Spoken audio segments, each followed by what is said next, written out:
Bonjour à tous, Cyril Patou, enchanté. J'ai le plaisir aujourd'hui d'animer ce webinaire avec Philippe Dubuc.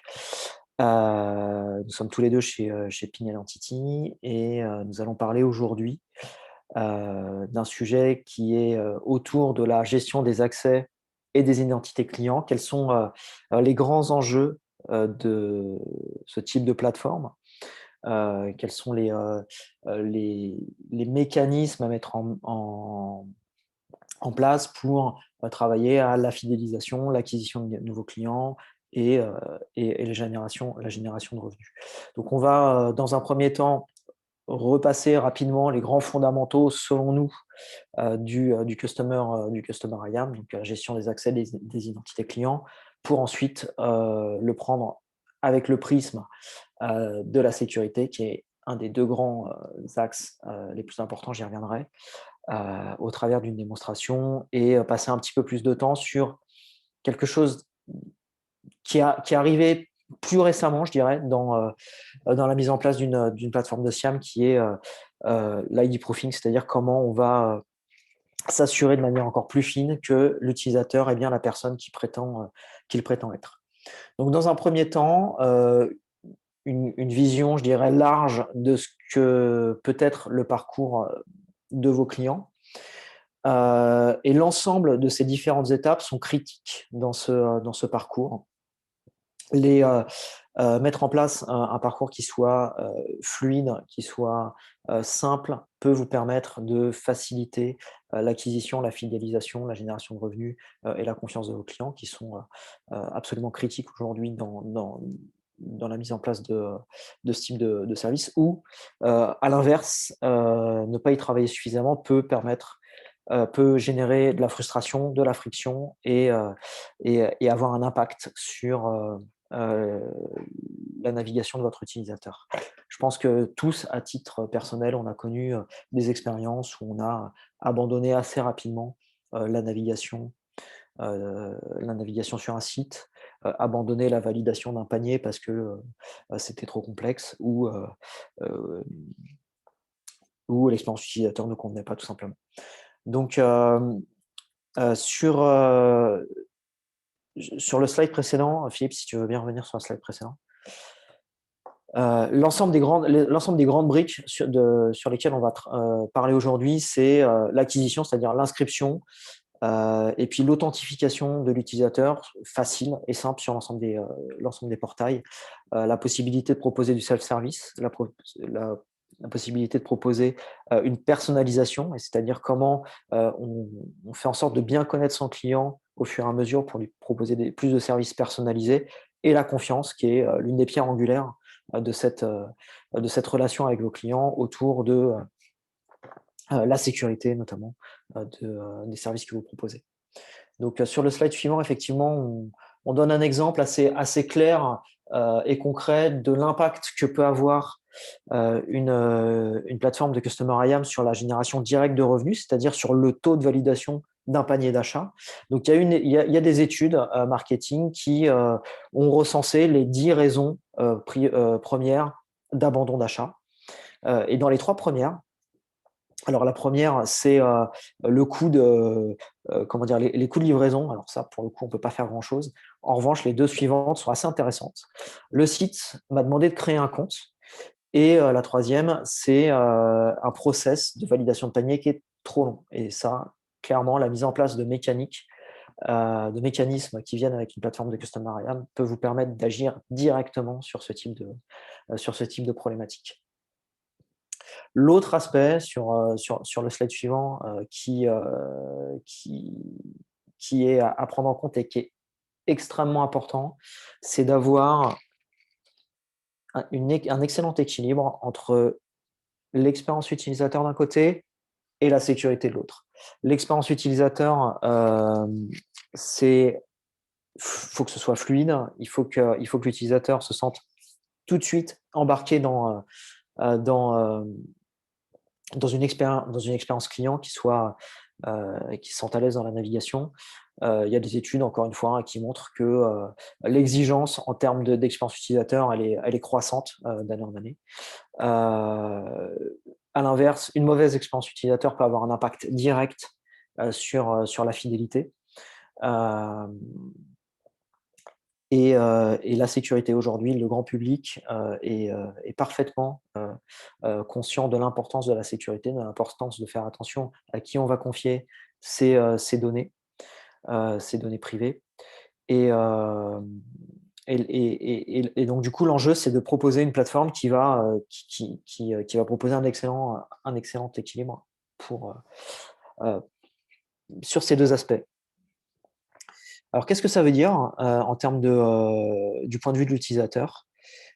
Si on regarde le slide suivant, c'est du point de vue expérience utilisateur, une expérience qui soit multicanal, c'est-à-dire que je veux pouvoir me connecter avec l'ensemble de mes appareils, où que je sois, sans friction. Il faut que ce soit simple. Et je ne veux pas avoir 10 mots de passe 10 mots de passe à retenir. Il faut que ce soit rapide et la notion de rapidité elle est extrêmement importante sur les performances de la plateforme, notamment quand on a des cycles saisonniers comme par exemple un Black Friday, une période de Noël ou comment dire, un outil de réservation à des grandes périodes de l'année pour je sais pas, réserver des billets d'avion, réserver un billet de concert, etc. Et donc, du coup, mettre en place une plateforme qui soit le plus scalable possible. Et du point de vue de la sécurité, il y a différents aspects importants. Il y a la protection contre les brèches, la protection contre le vol d'identité, la confidentialité des données, la compliance avec un certain nombre de règles. Et aujourd'hui, tout le monde, on est tous parfaitement conscients et parfaitement alerte, je dirais, sur ce type d'enjeu. Il n'y a pas une semaine qui se passe sans qu'il y ait une annonce de telle ou telle société qui se soit faite attaquer, voler des données, etc. Donc, proposer cet excellent niveau de sécurité vous permettra d'avoir une excellente confiance de la part de vos utilisateurs et travailler la loyauté. Alors, l'ensemble de ces attentes se traduisent par des fonctionnalités derrière que vous allez retrouver sur une plateforme. Alors, on va parler de single sign-on, c'est-à-dire la possibilité de s'authentifier une fois et avoir accès à l'ensemble des portails et les portails de votre entreprise, les portails de vos partenaires tiers qui proposent des services au travers de votre plateforme. Avoir un profil unifié. Un profil unifié, c'est moi, en tant qu'utilisateur, je vais changer mon numéro de téléphone mobile sur l'application mobile je souhaite que l'ensemble de ces données soient propagées. Alors, du point de vue de l'utilisateur, je ne le vois pas. Quand c'est unifié, je le constate surtout quand c'est pas le cas. C'est quelque chose qui va nécessiter, par exemple, de connecter et d'interfacer l'ensemble de vos annuaires. Authentifier avec du single sign-on, c'est bien. Facilement et sans mot de passe, c'est encore mieux. Ça facilite encore plus l'accès aux différents services que vous allez proposer à vos clients. Donc, en utilisant, par exemple, le social login avec un identifiant Facebook, par exemple, en utilisant du passwordless avec, par exemple, son téléphone portable, et par ailleurs, vous permettre, vous, en tant que provider de service, de pouvoir créer cette relation avec votre client, de pouvoir, au travers de mécanismes de progressive profiling, capter de plus en plus d'informations qui vont vous permettre de renforcer la relation que vous avez avec vos utilisateurs et proposer des services encore plus personnalisés. Proposer, je l'ai dit tout à l'heure, une plateforme qui soit scalable, qui soit performante. Et puis en termes de sécurité, donc évidemment la protection contre les brèches, la gouvernance de l'accès aux données qui va permettre aussi à l'utilisateur de gérer un certain nombre de choses et notamment gérer les consentements qui vont permettre de donner à votre utilisateur accès à ces données à des tiers de confiance et pour autant avoir le contrôle total et pouvoir révoquer ses droits d'accès quand il le souhaite. La conformité aux réglementations, elle est évidemment extrêmement importante. On va penser par exemple au RGPD en Europe, on va penser au DSP2 qui va régir l'ensemble des opérateurs de paiement en Europe également. Et et mettre en place un certain nombre de mécanismes qui vont répondre à ces régulations, à ces réglementations, pardon, avec de l'authentification multifacteur, avec de l'authentification intelligente, c'est-à-dire tirer parti des outils, des nouvelles technologies comme le machine learning ou l'intelligence artificielle pour avoir un auto-apprentissage des comportements de l'utilisateur de manière à pouvoir avoir un bon niveau de certitude que c'est bien la bonne personne qui accède aux bonnes ressources, sans pour autant embêter l'utilisateur pendant sa navigation. Et puis, des technologies émergentes qui vont venir répondre à des besoins croissants qui vont être liés, par exemple, à avoir un onboarding facilité de votre utilisateur, à sécuriser des transactions critiques, ou à lutter ou à répondre à des réglementations qui vont permettre de lutter contre la criminalité financière, répondre aux lois anti-blanchiment, et toujours s'assurer que l'utilisateur est bien la personne qu'il prétend être au travers de eKYC, qui est en fait le Know Your Customer, qui vient justement répondre à ces différents enjeux réglementaires et qui vont permettre de s'assurer de l'identité de l'utilisateur final.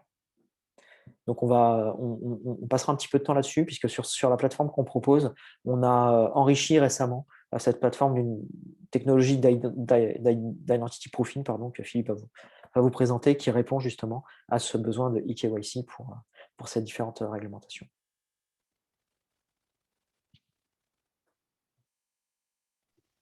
Merci, merci Cyril pour l'introduction. Je vais donc prendre le relais maintenant pour le deuxième temps de cette présentation.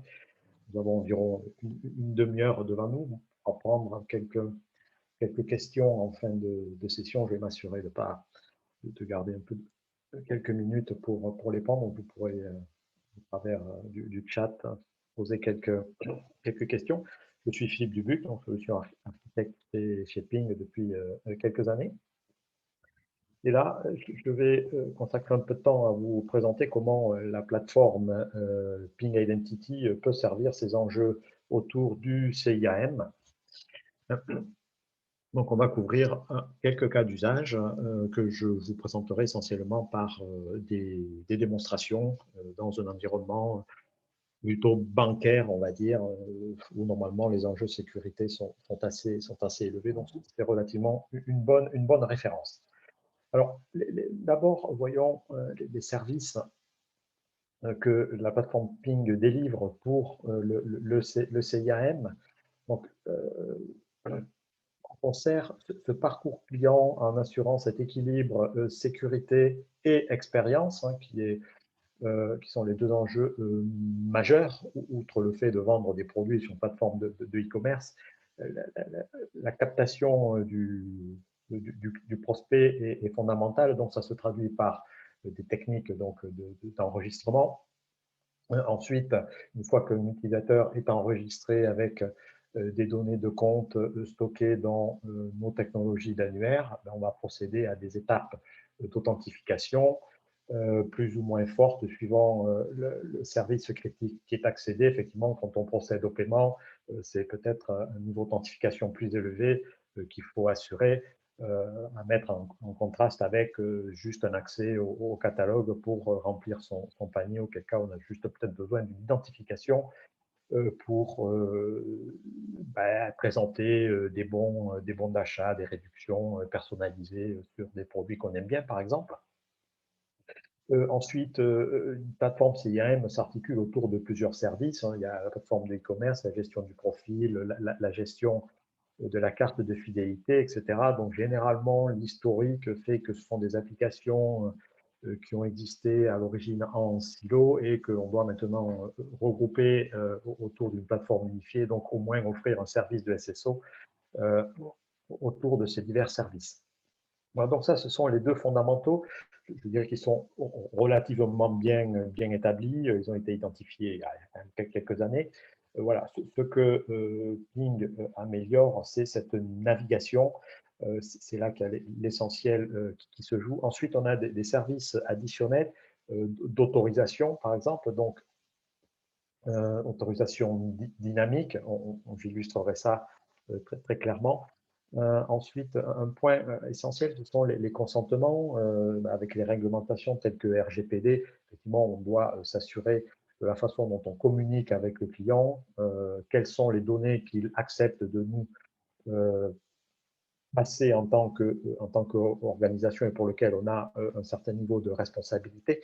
Alors, le thème ne couvre pas les consentements. Aujourd'hui, on ne va pas trop regarder comment ça peut se passer. Ensuite, il y a le a posteriori, en fait, une fois que l'utilisateur est connu, on va s'assurer du monitoring. Donc, on va associer en fait à ces transactions, à sa navigation, au niveau de risque, qui fait appel ici à du comportemental que l'on essaie de comprendre, de modéliser pour détecter un comportement potentiellement déviant et alerter ou demander une authentification plus élevée dans le cas où on détecte par exemple qu'on a un changement de comportement à risque et qu'un service de risk management nous retourne un risque scoring un peu élevé par rapport au contexte d'une transaction en cours. Ce que je présenterai également, c'est les nouveautés de Ping en termes de vérification d'identité, ID proofing, Know Your Customer, avec un service de vérification dont les cas d'usage sont potentiellement l'authentification, l'adhésion à des services critiques, l'enregistrement d'un utilisateur sur un service avec demande une vérification d'identité sûre. Donc, la nouveauté ici, c'est que le service est complètement intégré dans une offre de CIAM. J'articulerai ma démonstration sur ces quatre principaux services, de la vérification à l'autorisation. Donc, on verra des process visuellement autour d'une application bancaire. L'idée est que ces services en fait sont hébergés Ping sur une plateforme de type cloud et très orienté REST, qui est la pierre angulaire en fait de l'intégration de cette expérience utilisateur dans vos applications. C'est ce qui permet, un, d'aller vite, deux, donc cette agilité, et deux, d'offrir l'expérience utilisateur dans un contexte que vous contrôlez à 100%. Alors, nous allons voir les étapes d'un prospect qui va devenir client. Donc, vous voyez ici mon poste donc dans un environnement pour lequel on a une application web et une application mobile, qui est l'articulation aujourd'hui assez standard de services que nous consommons en numérique. Donc, l'utilisateur va procéder à son enregistrement. On va voir deux types d'enregistrement. Donc, le premier, donc l'utilisateur va créer son compte et dans le principe, on va saisir un ensemble de champs dont certains sont obligatoires. Vous voyez ici, je crée mon compte manuellement, donc dans le contexte de cette application bancaire. Je saisis une adresse fictive. Je vais choisir ici, si je fais une petite pause, un type d'authentification et on va éventuellement aussi enregistrer en mot de passe pour des cas qui peuvent nous aider. Ici, j'ai mon format de mot de passe qui est attendu par le système pour qu'il soit un minimum renforcé. Donc, continuons cet enregistrement. Voilà, une fois que je suis satisfait des données saisies, je crée le compte en ligne directement. Voilà, le process continue directement sur l'authentification pour poursuivre à l'accès de l'application. Et ici, comme j'ai choisi l'utilisation d'un device, je sélectionne mon téléphone mobile pour valider définitivement la création du compte. Donc, la première étape consiste à recevoir un OTP via SMS que je vais saisir pour valider cette création de compte avec les services de l'application financière. Voilà, j'ai donc accès à mon compte. Les données sont en train d'être réconciliées. Ce qui se passe en back-end, c'est qu'on utilise en fait des interfaces bancaires ouvertes appelées FAPI. Tout ceci est intégré dans ce service, dans BX Finance, et néanmoins une application fictive. Donc voilà, nous avons fait la première étape relativement traditionnelle de création du compte d'un client avec le service proposé par BX Finance. On peut se poser la question d'améliorer ce process par une première étape. Moi aussi, je vais introduire une nouvel acronyme, Bring Your Own Identity. Donc, c'est globalement l'utilisation des réseaux sociaux. On va voir dans notre contexte ce que ça peut donner. Donc, c'est accélérer le flow pour couvrir le point que mentionnait Cyril, qui est que l'enregistrement doit être vraiment et rapide, facile et sans friction. Donc, on utilise l'identité d'un réseau social, ici par exemple un compte Facebook, qui permet de créer le compte directement. Le système reconnaît que le compte est nouveau, donc il me propose tout de suite de vouloir le créer. Et voilà, on accède à un profil pour lequel je ne saisis aucune donnée.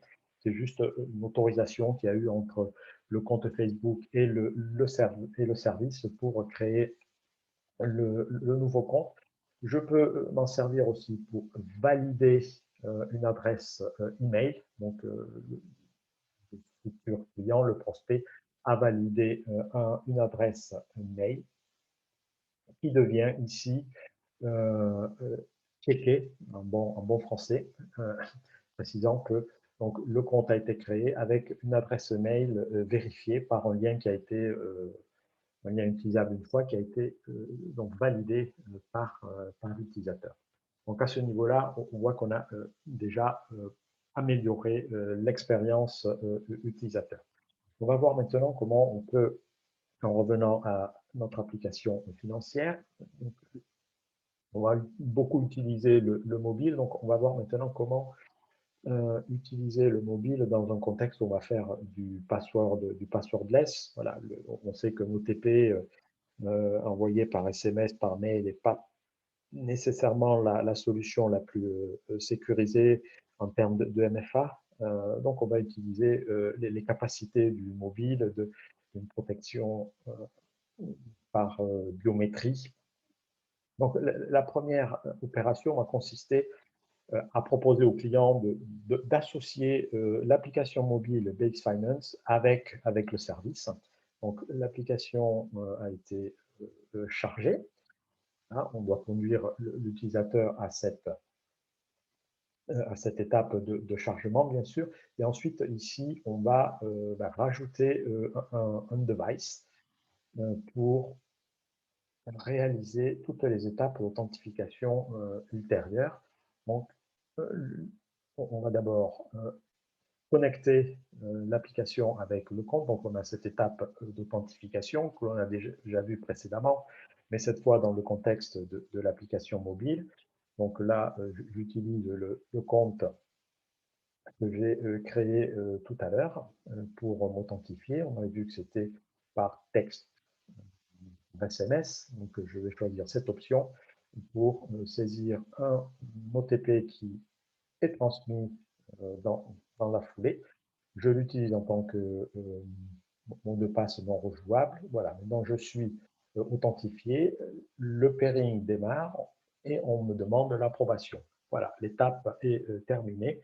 Donc derrière, il y a un échange de clés de sécurité qui permettent d'associer le mobile du client avec le service de BX Finance et de l'identifier pour permettre de recevoir des notifications push. Donc, une fois cette opération réalisée, l'utilisateur va pouvoir accéder à son environnement en vrai passwordless, sécurisé. On va voir comment ça se passe. Donc là, on reprend l'accès au travers du navigateur. Vous voyez toujours mon mobile sur la droite.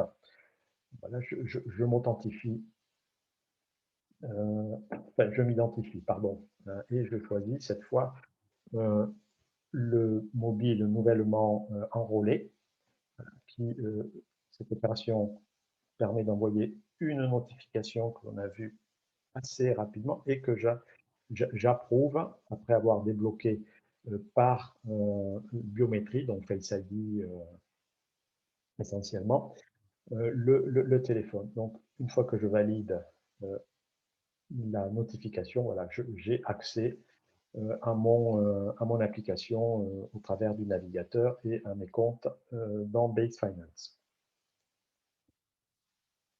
Une fois cette opération on voit, enfin, mise en place, on voit que l'expérience utilisateur est de plus en plus fluide, rapide. À la fois, on voit que l'on peut utiliser le mobile, mais également on a des moyens de repli si jamais on perd son mobile, si jamais il est bloqué. On peut néanmoins, par exemple, recevoir un OTP par mail. Je ne l'ai pas directement démontré, mais vous avez vu l'option se présenter à l'utilisateur. Donc, en cas de problème, il y a toujours une solution pour accéder à ces comptes. Alors, voyons quelques cas d'usage un peu plus avancés. Donc, on a vu l'authentification passwordless. Maintenant, regardons une problématique liée à la transaction et aux approbations. Bon, comment approuver une transaction? Donc, toujours dans un monde bancaire. Donc là, on va une nouvelle fois se reconnecter à notre environnement sur Base Finance. Après étape d'identification et d'authentification passwordless au travers de l'association que l'on a entre l'application mobile Base Finance et le service. On a toujours la même chose. Le téléphone étant déjà débloqué, j'ai juste à cliquer sur approuver et je me retrouve maintenant dans mon interface. L'opération que je vais réaliser qui demande généralement une approbation, alors dans le monde bancaire, c'est généralement un transfert d'argent d'un compte à l'autre. Sur un site e-commerce, ça peut bien sûr être la transaction de paiement pour laquelle on a besoin d'une approbation particulière. Donc voilà, ici, je choisis rapidement deux comptes entre lesquels je vais faire cette opération pour un montant de 2000 $. Voilà, et là, ça me demande une confirmation. De la même façon, on reçoit une demande d'approbation par notification que j'approuve. Et une fois approuvé, j'ai l'opération qui pourra être traitée. Alors, vous pouvez mettre en place ici des règles d'autorisation un petit peu métier. Je dirais, on a vu pour un montant de 2000 $, on a une approbation rapide demandée par le moyen fort. On peut bloquer tout transfert qui serait d'un montant un peu trop élevé, donc qui doit se traiter, par exemple, en face à face dans une agence bancaire, ou alors faciliter les transferts de petits montants ou de moyens montants comme ici, donc voilà, sans demande de validation. Donc ici, on peut jouer sur des approbations qui engagent ou pas un moyen d'authentification forte suivant le contexte métier. Bon, cette approbation transaction permet de mettre en œuvre ou s'appuie sur la mise en œuvre d'un protocole comme le SIBA qui a été défini par l'OpenID Foundation spécifiquement pour le traitement du côté transactionnel dans un monde OpenID Connect. Alors, maintenant, voyons quelques innovations. Donc, la validation de l'identité avec les techniques liées à ce qu'on utilise aujourd'hui autour du mobile. Donc, la première chose à faire, étant donné que j'expliquerai un peu la théorie derrière ces techniques de vérification d'identité. Donc, la première chose est de capturer en fait des documents d'identité qui sont délivrés par les gouvernements de divers pays et de capturer un selfie. Donc, je vais vous montrer toujours dans l'application Base Finance. Vous voyez ici en train de grimacer plus ou moins pour prouver que on prend un selfie et pas une photo d'une photo. Donc, mon image sera associée avec une capture d'un document officiel, un permis de conduire. Là, je vais prendre le passeport. Alors, pour des raisons évidentes, vous ne verrez pas la capture et le scan du passeport réel. Et voilà, tout le process relativement rapide et facile. Donc, selfie plus une photo d'un document officiel avec le tout conservé initialement dans l'application locale sur le mobile. Une fois que l'utilisateur a été amené à faire cette étape, on va utiliser ce service de vérification pour accéder à des services plus critiques. Donc, on va voir comment maintenant ça va être consommé.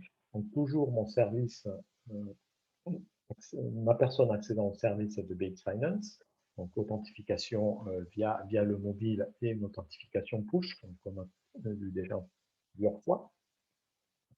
Une fois rentré dans cette application, voilà, en tant que client, je vais passer commande d'une carte de crédit un petit peu sensible. Donc, il va me demander ici, donc je vais faire quelques breaks dans ma vidéo pour t'en expliquer.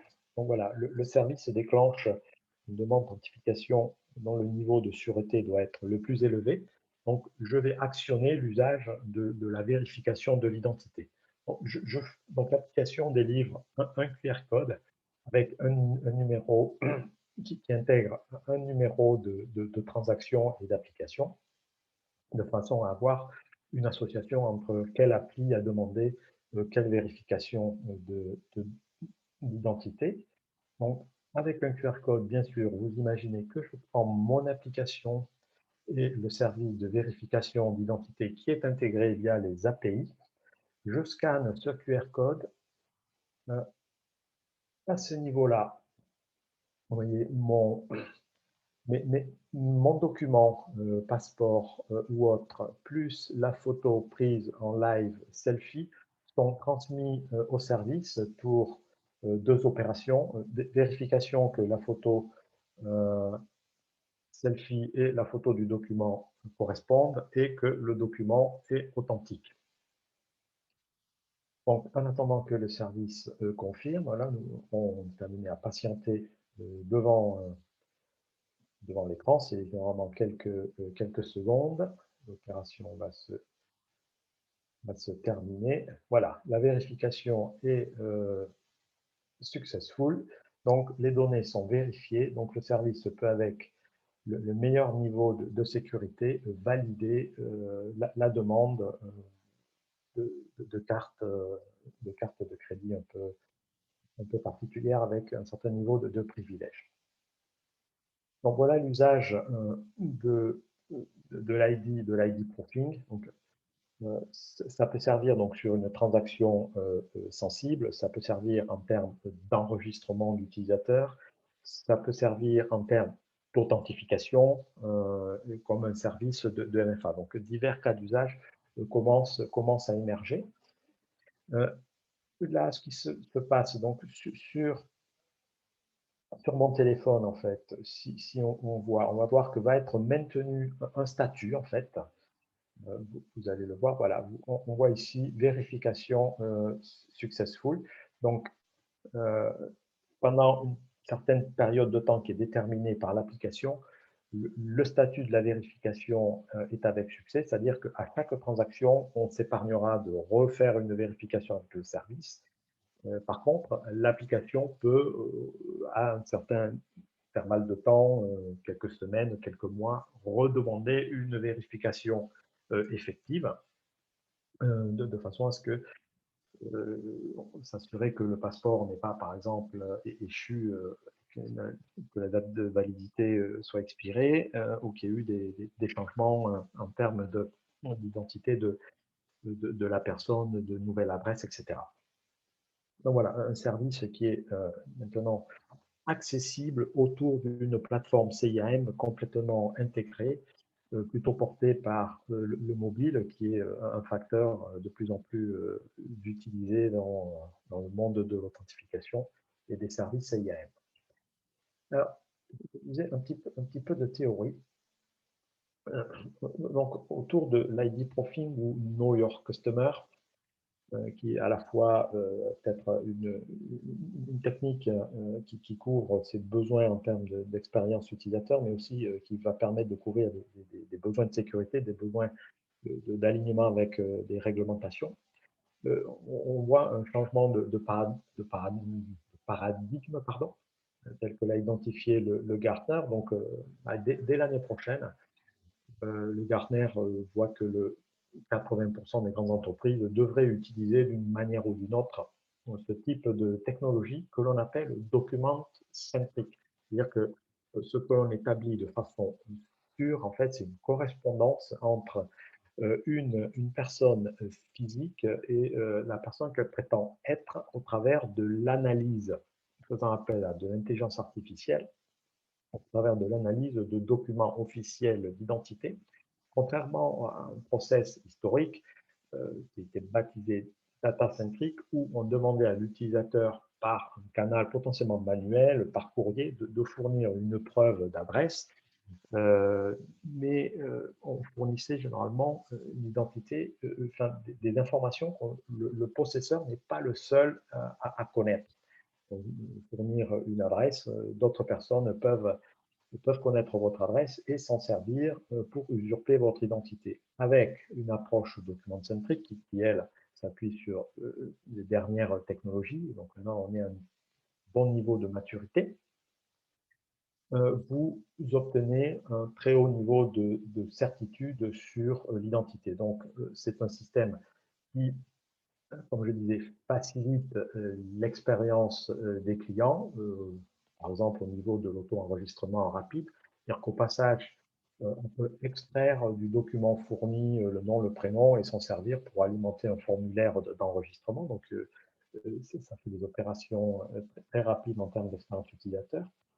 Ça va permettre, du point de vue de l'organisation, de protéger en fait de la création de comptes frauduleux. Ça évite aussi au niveau d'usurpation d'identité, bien entendu, comme je le disais. Il y a un alignement aussi qui va toucher divers types d'organisations dans le monde financier, la lutte contre le blanchiment d'argent, la lutte contre le financement du terrorisme, peuvent faire appel à ce type de technologie. Et plus généralement, sur un site de e-commerce, il y a des obligations autour du concept du Know Your Customer, qui vous permet de vous assurer donc de l'identité exacte de vos clients et de la revérifier de façon régulière. Donc, on a vu, il y a 3 étapes. Hein. La détection en live de la personne, l'enregistrement d'un document officiel et ensuite la vérification qui se passe, elle, en back-end. Donc ça, c'est une plateforme que nous avons mis à disposition et intégrée avec les fonctionnalités de CIAM. Ça s'appelle Ping1 Verify. Donc, toutes les informations sont disponibles sur notre site. Bon, juste quelques informations un peu plus détaillées. Donc, on a vu qu'il y a il y a 2 process à peu près désynchronisés, si on le souhaite. On peut donc préparer à gauche en fait l'enregistrement des données, donc la capture du selfie, le scan d'un document de type pièce d'identité, qui sont capturés et qui sont maintenus sur le mobile. Ensuite, lorsque le service à droite a besoin, ou l'application consommatrice a besoin de l'actionner, en fait, là, elle va commencer l'étape réelle de vérification. Donc, c'est le process que j'ai utilisé, qui a été complètement désynchronisé.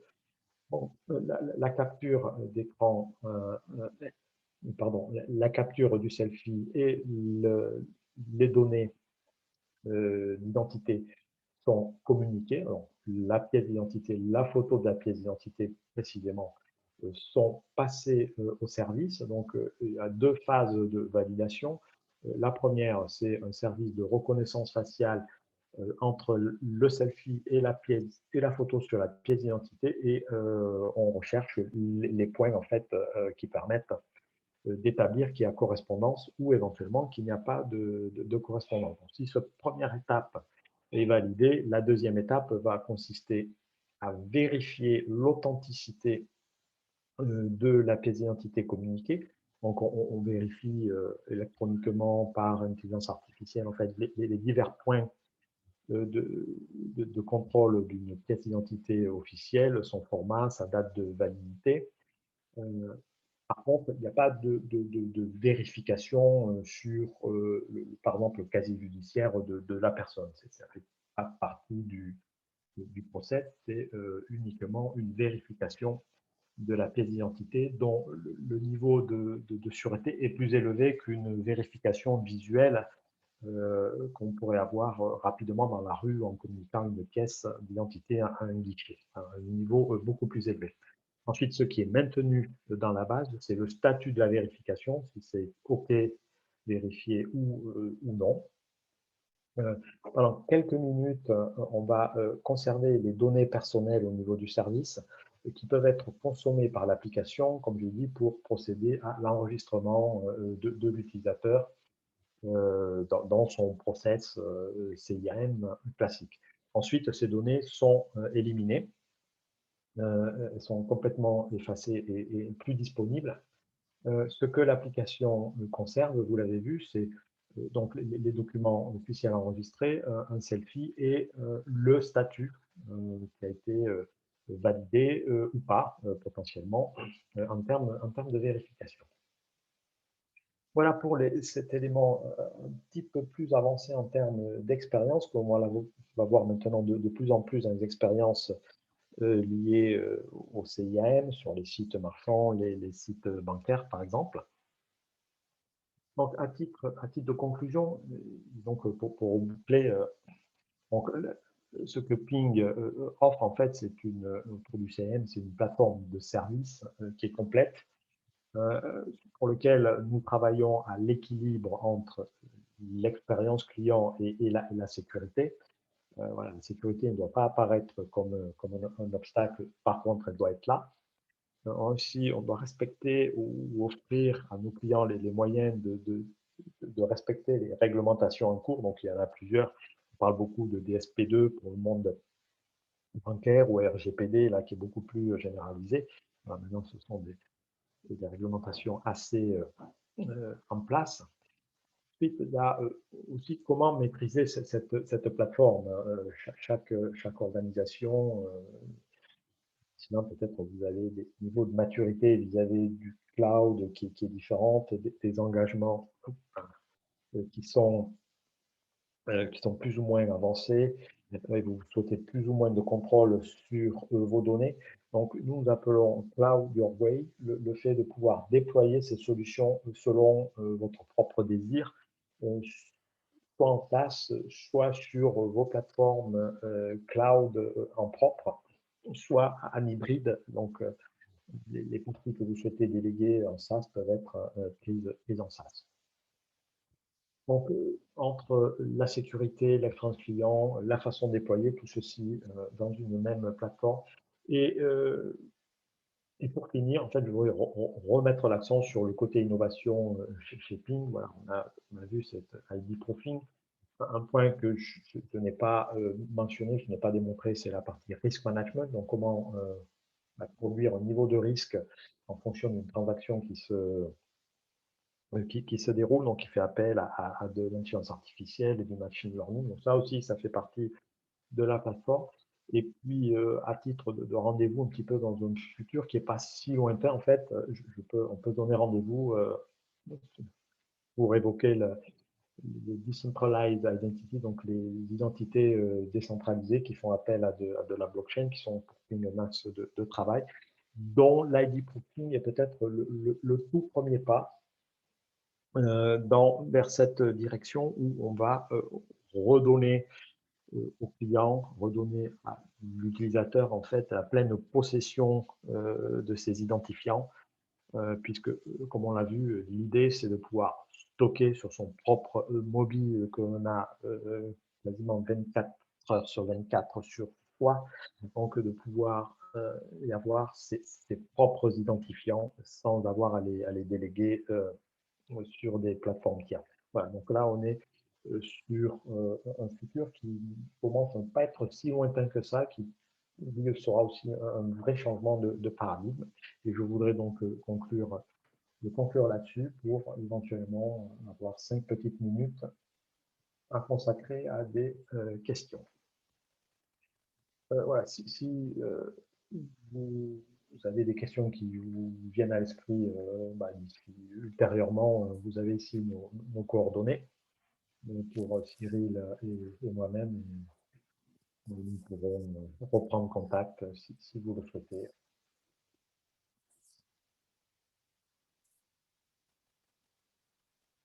Merci. Non, ouais, vas-y, Philippe. Oui, donc c'est juste pour, si vous avez des questions, nous sommes tous les deux disponibles. Ouais, complètement. Vous pouvez utiliser l'outil la Q&A dans le bandeau en bas de l'interface Zoom pour poser les questions. Donc, une première question qu'on a qui est comment on gère les éventuels doublons dans la plateforme.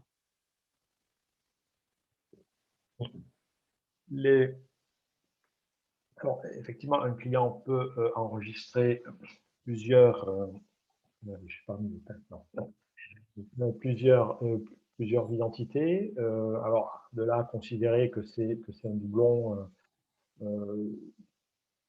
ça va dépendre de la plateforme. La plateforme elle-même peut s'accommoder d'avoir une identité qui peut être stockée derrière, ou une même identité qui peut être stockée derrière des identifiants différents. Par exemple, vous avez vu, j'avais mon identifiant sur Base Finance qui était Philippe Dubuc, avec l'application mobile et la vérification d'identité sur mon passeport, je pourrais créer un autre identifiant qui fait appel à la même vérification.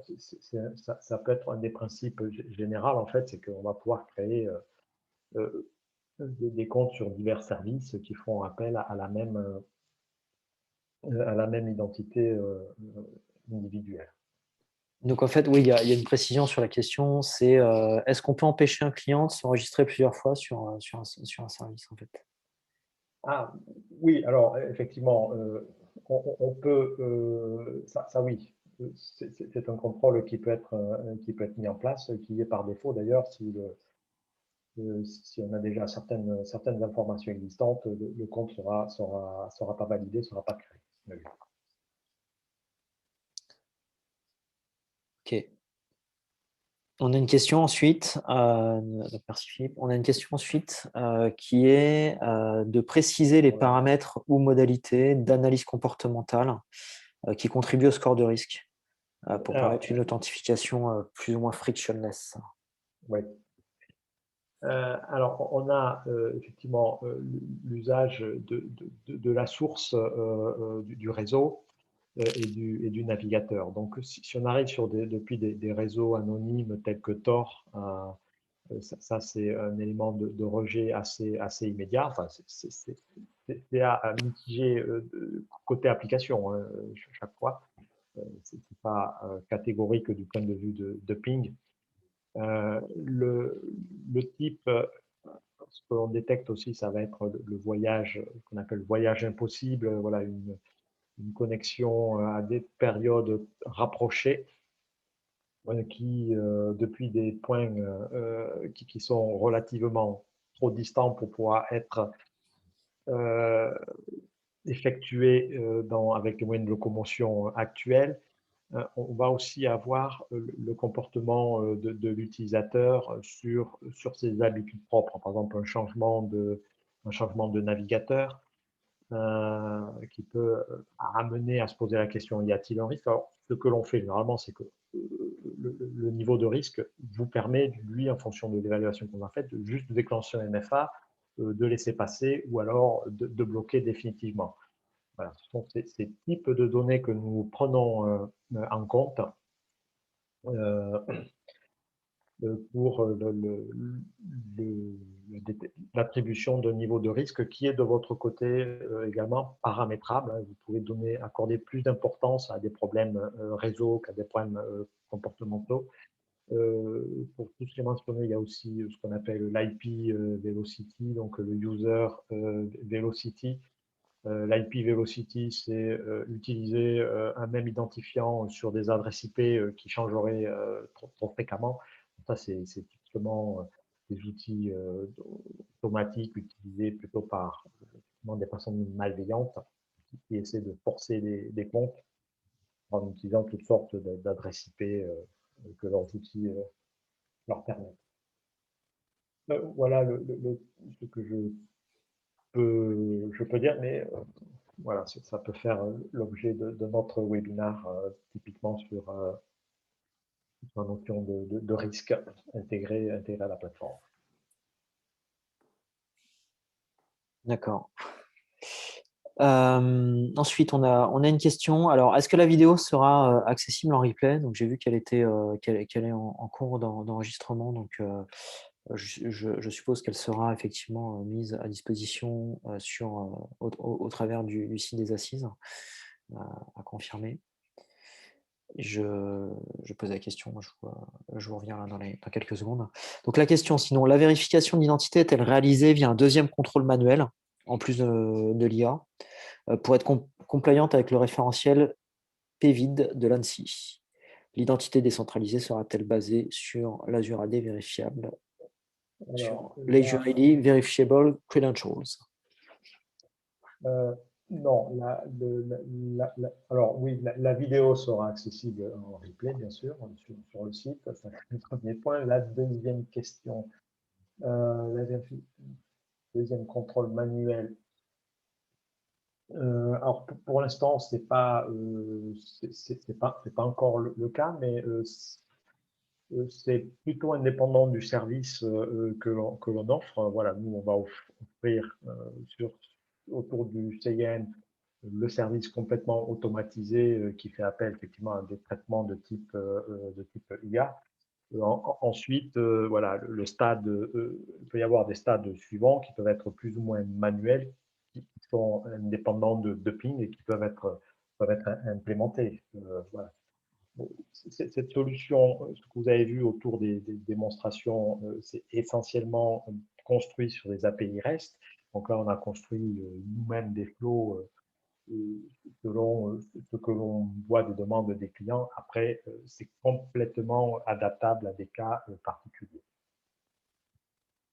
L'identité centralisée sera-t-elle basée sur l'Azure AD Verifiable Credential? Je ne saurais pas dire si ça va être basé là-dessus, mais effectivement, Microsoft est un acteur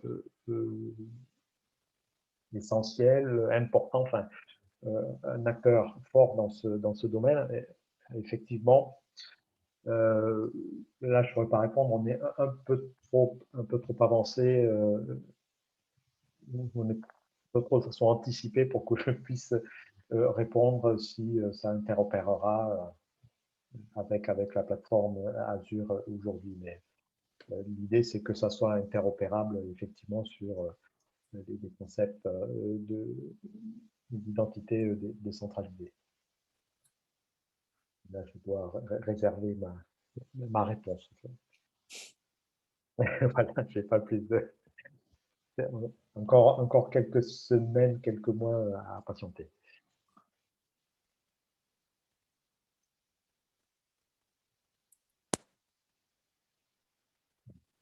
Bon, je pense qu'on n'a plus de questions. On n'a plus de questions. Je pense qu'on arrive au terme de la présentation d'aujourd'hui. Merci à tous d'avoir participé à cette présentation. Philippe et moi sommes disponibles, hein, comme Philippe le disait tout à l'heure. Donc, vous avez nos adresses mail, n'hésitez pas à nous contacter directement. Et ben, je pense qu'il me reste à vous souhaiter à tous une excellente journée. Merci beaucoup. Merci à tous. Au revoir. Au revoir à tous.